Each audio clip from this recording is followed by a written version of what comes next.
Bonjour à toutes et à tous, quelques heures, quelques jours après ce Classico perdu par notre Barça, j'espère que vous allez bien. Malgré cette défaite, j'espère que vous ne tombez pas dans le défaitisme. Ah là les gars, on est fin octobre, début novembre, on a 4 points de retard, tout n'est pas perdu. Surtout qu'on a le retour de quasiment tous nos blessés cette semaine. Et si, bon, pour Xavi, à certains moments, ça a été compliqué, il a été limite obligé de faire telle ou telle équipe type, là, ça va être un peu plus compliqué dans son cerveau. Va falloir qu'il fasse des choix et on va certainement, nous, supporters du Barça, être de moins en moins d'accord sur la composition de l'équipe qu'il faut mettre en place. J'ai donc décidé de faire cette vidéo dans laquelle je vais dire, selon moi, la meilleure équipe, le meilleur 11 type que le Barça peut mettre en place. Bien évidemment, on ne sera certainement pas tous d'accord sur tous les choix. Tout le monde a ses affinités, ses préférences. Je vous laisse me dire d'ores et déjà en commentaire si vous n'êtes pas d'accord, etc. Dans le calme, dans la sympathie, comme je vous l'ai dit, chacun a ses envies, chacun a sa sensibilité. Donc dans cette vidéo présentation des 11 profils qui formeront cette équipe type, quelles sont leurs qualités, quels sont leurs axes d'amélioration, par certains moments, ça commence maintenant.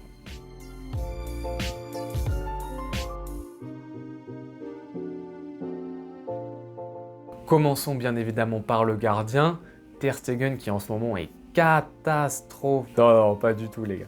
Pas du tout les gars. Ter Stegen qui, oui, bon, contre le Real Madrid, peut-être qu'il aurait pu, pourquoi pas arrêter le truc de Bellingham, machin. Mais qui dans l'absolu, moi, est un gardien personnellement que j'adore, qui est un gardien moderne, qui sort, qui est au devant de ses cages, qui n'a pas peur, qui fait des arrêts spectaculaires.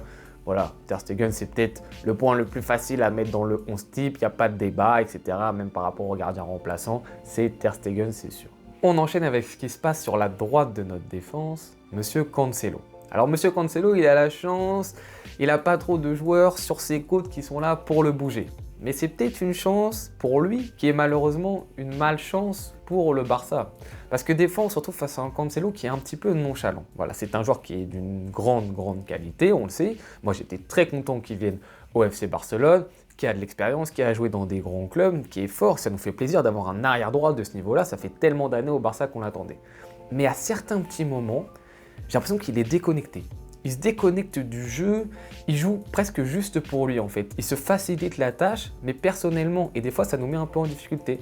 Donc des fois il n'a pas trop envie de défendre, donc il ne défend pas. Des fois offensivement, il va faire le geste qui l'arrange lui, mais pas qui arrange l'équipe. Et ces petits moments-là, ça fait que dans la globalité d'un match, c'est très rare d'avoir un match plein de Cancelo, et des fois ça peut nous coûter. On l'a vu, l'image principale, c'est contre le Shakhtar, etc. Le contre où il n'est pas là, il n'est pas du tout là. Mais même un match contre le Celta Vigo où c'est lui, dans les 10 dernières minutes, qui impulse et donne de la force à ce Barça, typiquement, c'est le match Cancelo. C'est-à-dire que sur ces 10 minutes-là, il est phénoménal, il est ultra fort, mais les 80 minutes d'avant, il est inexistant et il met aucune intensité dans son jeu. Petite mise en garde concernant Cancelo, voilà, qui pour moi reste dans l'équipe type, il n'y a aucun problème, mais il ne faut pas juste faire ce que tu as envie de faire et il faut mettre de l'intensité, de l'envie sur 90 minutes. Ensuite, on arrive sur la charnière centrale. Et là, c'est là où vont peut-être commencer les débats. Une charnière centrale qui, selon moi, doit être formée de Araujo et Koundé. Voilà. Alors on le sait, l'année dernière, on a eu une défense formidable, exceptionnelle, menée surtout par ce duo défensif qui était Christensen-Araujo. Et je tiens tout de suite à clarifier les choses, Christensen est superbe. Je suis super heureux de ce recrutement. Je pense d'ailleurs que c'était le meilleur recrutement de l'année dernière gratuit. Mais le problème, c'est que j'ai aussi une bonne affinité avec Koundé. Je vais vous dire la vérité, oui, Koundé, il y a beaucoup de subjectivité. C'est peut-être le joueur dans lequel je vais être le moins objectif dans le sens où oui, je ne sais pas pourquoi, j'apprécie ce joueur. Voilà, j'apprécie ce joueur. Et bien évidemment, s'il était ultra nul et que c'était catastrophique quand il jouait défenseur central, bien évidemment, je mets ma subjectivité en retrait et je dis qu'il faut mettre Christensen. Mais Koundé, depuis le début de saison, quand même, quand il a été mis en défense centrale, c'est solide. Voilà, ça a un impact. Et c'est vraiment ce qui catégorise cette défense centrale. C'est pour moi, je trouve, Koundé Araujo plus solide encore que Christensen Araujo. Alors, il va y avoir certains défauts à corriger. Chez Araujo, la relance, qui n'est pas bonne. Mais sinon, voilà, le mec, c'est un rock. Encore une fois, là, son match contre Vinicius, contre le Real, le prouve. C'est vraiment un soldat, même dans les airs, etc. Super important aussi offensivement. Mais Koundé également. Un joueur qui est solide, un joueur qui, de la tête aussi, est très fort, alors qu'il est certainement en taille moins haut que Christensen, super intéressant. Et aussi, voilà, il a un peu ce côté rock, ce côté massif, en gros, qui fait peur. Voilà, je préfère mettre Koundé que Christensen, mais bien évidemment, ça ne veut pas dire que Christensen est dégueulasse et que vraiment il ne mérite pas sa place de titulaire. À des moments, Christensen, bien évidemment, pourrait être dans le 11 titulaire sur certains autres matchs. Mais là, je fais mon 11 type. Oui, je préfère mettre Koundé. Inigo Martinez aussi, c'est le moment d'en parler. Aussi très bien, très bon joueur, super bon à la relance, très intéressant. Je le trouve après un petit peu plus lent que les autres joueurs. Mais c'est bien, voilà, là on en a 4 défenseurs centraux vraiment de haut niveau, je trouve de haut niveau, mais ma préférence va sur Araujo Koundé. On finit l'axe défensif avec la présence de Baldé. Alors là, le choix c'est soit Baldé, soit Alonso. Et bon, pour moi, Alonso, je suis désolé, oui, on peut le faire jouer des petites minutes là, comme contre le Shakhtar en Ligue des Champions, ok, ça passe. Mais dans la globalité, il est certes meilleur, je pense, dans le dernier tiers, dans les centres, meilleur que Baldé, il a une meilleure qualité technique, il est meilleur, je trouve, avec son pied dans la passe. Mais après, sur tous les autres points, Baldé apporte plus. Alors Baldé, je le signale, hein, même si c'est un joueur que j'adore en ce début de saison, c'est vrai que c'est un petit peu plus compliqué. Il avait fait une saison dernière qui a été phénoménale. Là, on retrouve un petit peu moins ce Baldé, vous savez, qui est capable de prendre le ballon sur 15, 20, 30 mètres, avancer, dribbler, sortir du pressing, qui était vraiment sa grosse qualité. Il est encore capable de le faire, bien évidemment. Mais on sent voilà, qu'il est un petit peu moins à l'aise que les années précédentes. Peut-être aussi qu'il est mieux regardé par les adversaires. Et bien évidemment, les deux gros axes d'amélioration de Baldé, ses appels de balle, dans lesquels il n'a pas encore le bon timing. C'est un joueur, on le sait, c'est très important, ces joueurs de côté au Barça qui doivent avancer et faire un appel dans le bon timing pour que la personne qui est reculée, vous savez, les Xavi, les Busquets qui faisaient des petites passes au-dessus là pour Dani Alves ou pour Alba, où ils étaient très impressionnants ces deux joueurs-là, c'est dans leur timing. Au moment où tu fais l'appel, bien évidemment que tu vas être servi parce que tu es dans une situation ultra préférentielle. Ça, Baldé, il l'a pas. Et ensuite, son deuxième axe d'amélioration, c'est le dernier geste. Voilà, dans les centres, Baldé, des fois, c'est un peu random, quoi. J'ai envoyé le ballon dans la surface et puis on va voir ce qui se passe. Ça, faut qu'il s'améliore. Mais c'est un jeune joueur, hein, faut vraiment pas l'oublier que c'est un très jeune joueur. Et ces axes d'amélioration, c'est des trucs qu'il peut faire. Voilà, on ne lui demande pas de changer physiquement, de courir encore plus vite ou je ne sais quoi, des trucs qui sont super durs. Là, c'est des axes d'amélioration qu'à l'entraînement, tu dois travailler. Donc j'ai confiance en mon petit Baldé et il vient conclure cette défense. Ensuite, le milieu de terrain. Et si la défense, déjà, on peut s'écharper sur certains cas, là, c'est là où je pense les gens vont être le moins d'accord possible. Et on commence tout d'abord par De Jong en pointe basse. Alors De Jong, je pense qu'on sera tous d'accord pour le mettre dans le 11 type, mais moi clairement je tiens à préciser que je pense que sur ce début de saison, bon avant sa blessure surtout, c'était le meilleur joueur du FC Barcelone. Voilà, c'est un joueur qui est ultra complet, déjà polyvalent dans le jeu, hein. Il peut même des fois jouer défenseur central, mais il peut jouer plutôt lui. Je pense qu'il a même la qualité technique pour jouer un petit peu plus haut. Et le joueur après, balle au pied, c'est correct, prise de balle, positionnement, projection. Des fois, il met des buts justement en faisant des appels super intéressants, intelligence de jeu, positionnement, pressing, intensité. J'ai l'impression qu'il a vraiment énormément de qualité, ce joueur-là. Et puis, il aime ce maillot, il est content d'être là. Pour moi, De Jong, c'est sûr, c'est écrit, c'est dans le 11 type en fait. Il y a vraiment très peu de défauts chez ce joueur-là. Alors peut-être le petit défaut, c'est vraiment d'être constant sur toute une saison. Ce qu'il n'a pas vraiment fait encore à FC Barcelone. Il avait bien commencé là, justement, avant sa blessure. Je trouvais qu'il avait été constant. Continuer à son retour à le faire. Voilà, moi je veux une saison pleine de Jong. C'est la chose que je lui demande. Vraiment d'avoir le même rendu, être cohérent sur tous les matchs. Mais sinon, dans le reste, moi je trouve que c'est quasiment parfait. Aux côtés de Jong, mesdames et messieurs, je mets le petit Gavi. Voilà, comment aussi me passer d'un Gavi? Pour moi, c'est compliqué. Alors, il a eu un début de saison qui était un petit peu plus compliqué parce qu'il était placé haut, vous savez, dans ce demi-espace gauche-là. Il était dos au jeu. Situation compliquée. Des fois, dans le dernier tiers, il a un peu plus de mal que les autres. Mais là, depuis qu'il a été repositionné à côté de la pointe basse un peu, c'est très solide, Gavi. Hein. Là encore, le match contre le Real Madrid, moi je vois des mecs sur les réseaux qui disent qu'il n'était pas bon, mais comment vous pouvez dire ça, quoi? Gavi, il était partout, il est sur le terrain. Et faut surtout pas oublier quelque chose avec Gavi, c'est que ce qu'on voit sur les réseaux, on a l'impression que ça devient un catcheur. Les gens qui regardent pas les matchs du Barça, ils sont là. Non mais Gavi, c'est juste l'intensité, c'est juste un mec qui a la grinta. Mais non, c'est aussi un joueur de ballon. Il a une qualité technique, il a une qualité dans le positionnement. Il apporte des choses techniquement. Ce n'est pas qu'un catcheur, c'est loin, loin, loin d'être qu'un catcheur. Et ça, faut absolument pas l'oublier. Et il le démontre justement dans ce nouveau poste où il a plus de temps des fois de se retourner, etc., de faire défendre du corps, d'avancer avec le ballon, de dribbler. Il le montre superbement bien. Et faut pas oublier, à côté, oui, son énorme force, qui est l'intensité et la grinta. Voilà, ça c'est quelque chose qui est ultra important pour ce Barça. On est sur un joueur mais qui est amoureux de ce club, les gars, mais c'est fou d'avoir un joueur comme ça. Sur tous les buts qu'on met, t'as l'impression que c'est une joie immense pour lui, un soulagement, il se bat, il est limite aux larmes là quand on perd le Classico. les gars, on a une petite pépite. Et dans le 11, un mec comme ça qui se donne autant, c'est trop important. Et c'est super de l'avoir gavé. C'est pour ça que moi, c'est un des premiers noms que je mets directement dans mon 11. Ensuite, dans ce milieu de terrain, un petit peu plus au-dessus, je mets Monsieur Gundogan. Et là, pourquoi je mets Gundogan? Parce qu'en ce début de saison, j'entends aussi des critiques sur Gundogan, ouais, nanana, pas assez présent, il marque pas et tout. Les gars, il y en a beaucoup qui le disent parce qu'ils n'ont pas vraiment vu le City de l'année dernière.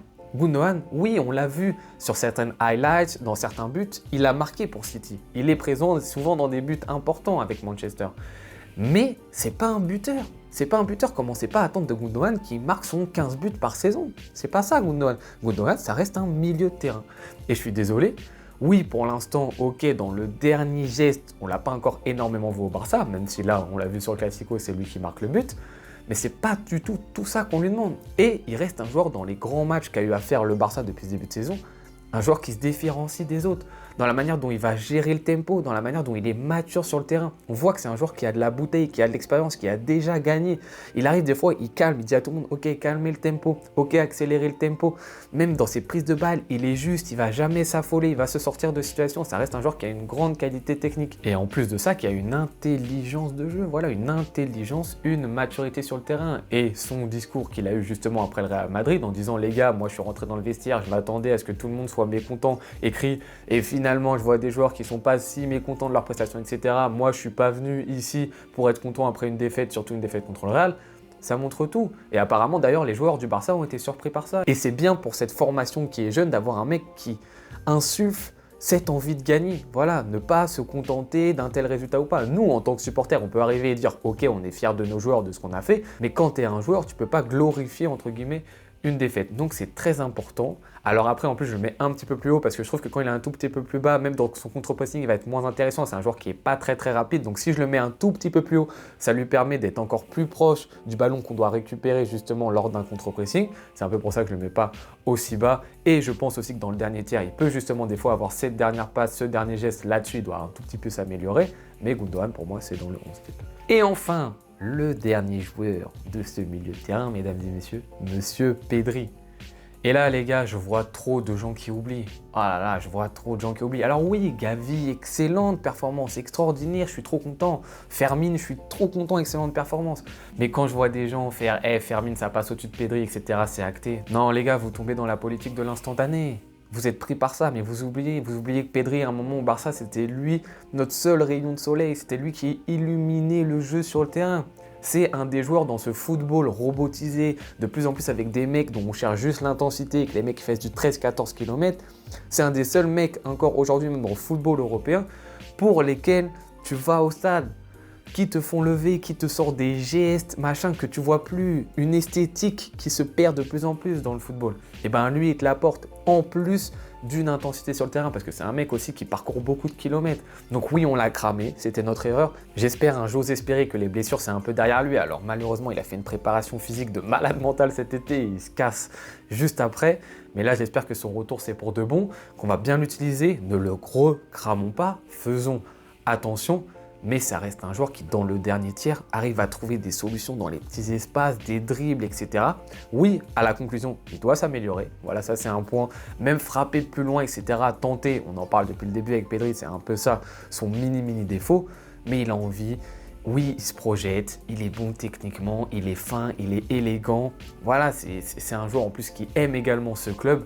Pour moi, Pedri, c'est dans le 11 type. Et il ne faut pas oublier qui est Pedri, les gars. On a donc fini avec ce milieu de terrain à 4. Donc un milieu de terrain, vous l'avez bien remarqué, il n'y a pas Oriol Romeu. Est-ce que j'ai besoin de dire pourquoi il n'est pas là? Oui, je vais quand même le dire, parce que Oriol Romeu, moi, je n'avais rien conclu, je le répète, etc.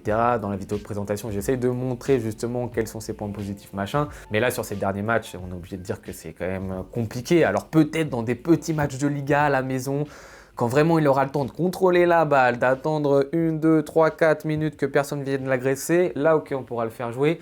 Mais dans les matchs à haute intensité, je suis désolé, il se fait manger.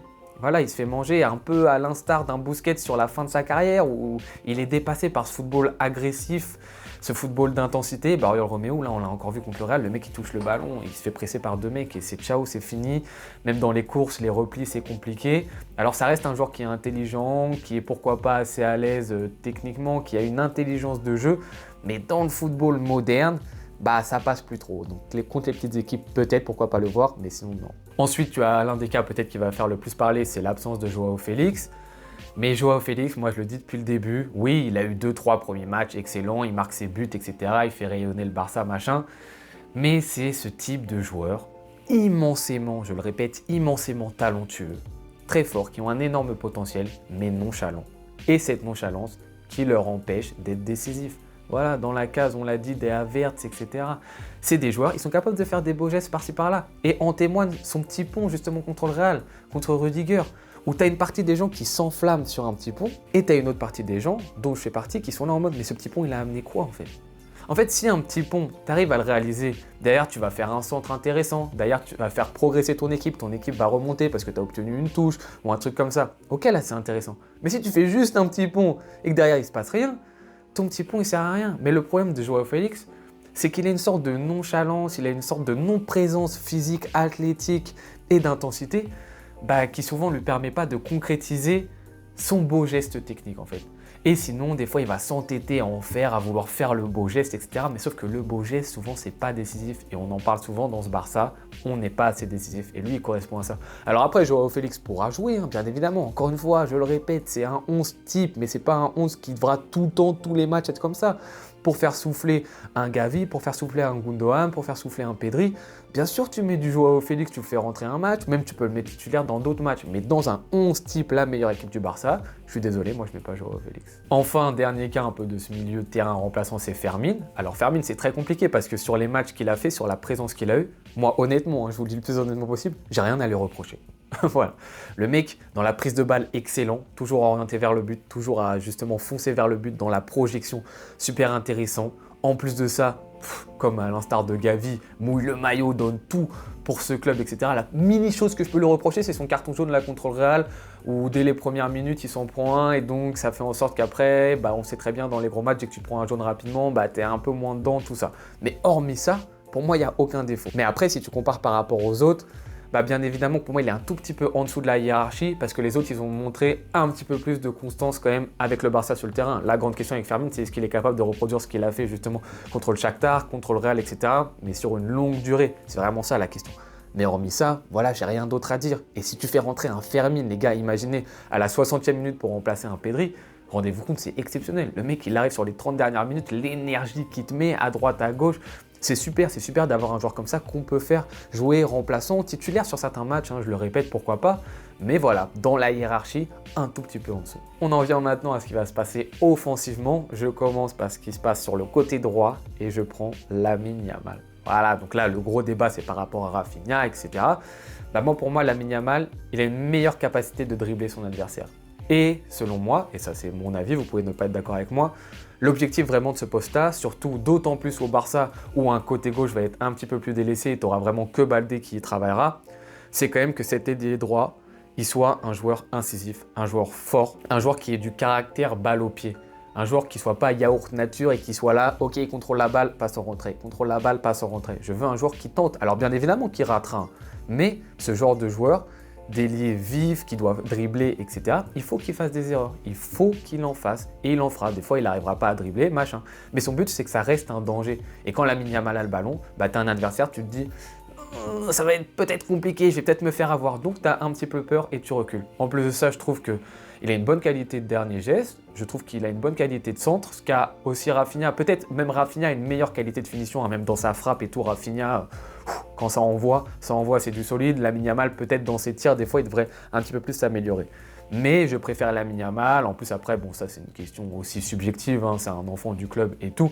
Et bien évidemment que là où il faut faire très attention avec Lamine Yamal, c'est de ne pas le cramer, ne pas reproduire ce qu'on a fait avec Fati, ne pas reproduire ce qu'on a fait avec Pedri. Mais dans un 11 type, je le mets. Et bien évidemment qu'après, tu le fais sortir tôt dans les matchs. Bien évidemment que tu ne le fais pas du tout jouer tous les matchs et que Rafinha est aussi un joueur très intéressant qui peut apporter de l'intensité et de très belles choses. Mais je laisse Yamal dans mon 11 type. Et on conclut ce 11 par la présence de Monsieur Lewandowski. Alors, de base, ça pourrait être un joueur, c'est évident. Voilà, c'est Lewandowski, c'est sûr, en même temps, on a qui d'autre, etc., machin.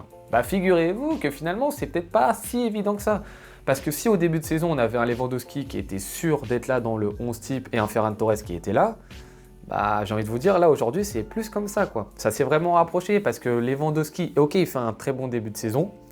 Avant, justement, sa blessure. Moi, l'année dernière, j'avais émis pas mal de critiques sur lui, etc. Mais il y a toujours ces petits problèmes dans les gros matchs d'être vraiment présent, à l'image de ce qu'il fait contre le Real Madrid où il est fantomatique. Alors oui, il revient de blessure, machin, mais fantomatique. Et on se souvient l'année dernière, dans les gros matchs, c'est aux abonnés absents. Et ensuite, il y a toujours ce délire de vouloir se transformer en milieu de terrain créatif. Voilà, monsieur va être numéro 10. Et ça bouge pas. Alors que là, bon, c'est bon, voilà, sur mon 11, je vous mets du Gundogan, je vous mets du De Jong, je vous mets du Gavi, je vous mets du Pedri. C'est bon, il y a du ballon au milieu de terrain, t'as pas besoin de décrocher.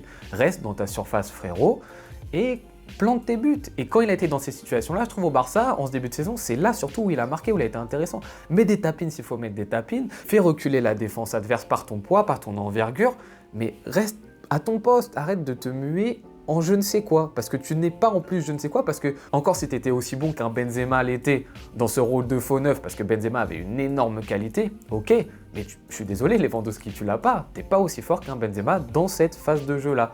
T'es peut-être meilleur à la finition, mais pas dans le jeu reculé. C'est vraiment son axe d'amélioration. Après ensuite t'as un Ferran Torres qui quand même toque à la porte, qui a montré, bon après surtout quand il a été remplaçant, de belles choses, une bonne envie, un joueur qui est arrivé avec l'abnégation à un peu remonter la pente parce qu'il était au fond du trou, donc c'est intéressant. Et tu vas voir aussi peut-être un Vitor Roque qui arrive en janvier, qui va commencer peut-être un peu à toquer à la porte. Alors je pense que ça va être compliqué dès le début, parce qu'on sait, changement de continent, le Barça c'est quelque chose de différent, médiatiquement comment ça va se passer, est-ce qu'il va réussir même dans le jeu européen à bien se fondre, tout ça, plein de questions, bien évidemment que Vitor Roque va pas arriver, au bout de 2 semaines il va être titulaire à la place de Lewandowski. Mais voilà, faire un petit peu gaffe, Lewandowski, même si, je le redis, sur ce début de saison, quand même, c'était bon, il a des bonnes stats en Liga, et je trouve que voilà, quand même, il est plus présent que l'année dernière, mais c'est plus aussi sûr que ça, voilà, comme je vous l'ai dit, ça s'est un petit peu rapproché. C'était mon 11 type du Barça, je le redis les amis, bien évidemment que ce type doit bouger, on a la grande chance d'avoir des remplaçants qui peuvent être intéressants, on va avoir beaucoup de matchs cette saison, en plus j'espère que cette fois-ci on ira un peu plus loin que d'habitude en Ligue des Champions, il y aura la Coupe du Roi, tout ça, on peut faire jouer, j'en parle pas beaucoup ici mais tu as également l'équipe B, le Barça Athletic qui peut proposer aussi des solutions, on l'a vu avec une rentrée de Marc Guiou, pourquoi pas, il y a également du Casado, ça peut être très intéressant de faire jouer ces jeunes-là, mais dans l'idée, voici mon 11 type, selon moi, le meilleur 11 que peut proposer le Barça. Comme je vous l'ai dit au début de la vidéo, vous pouvez ne pas être d'accord avec moi, je vous invite directement à mettre ça en commentaire, qu'on parle tranquillement, voilà, me dire vous ce que vous auriez préféré voir, quel type de formation vous voulez. Voici la mienne, je vous remercie beaucoup d'avoir regardé cette vidéo, les gars, on se retrouve très bientôt pour une nouvelle analyse sur le Barça, je vous souhaite bonne journée ou bonne soirée en fonction de quand est-ce que vous regardez cette vidéo.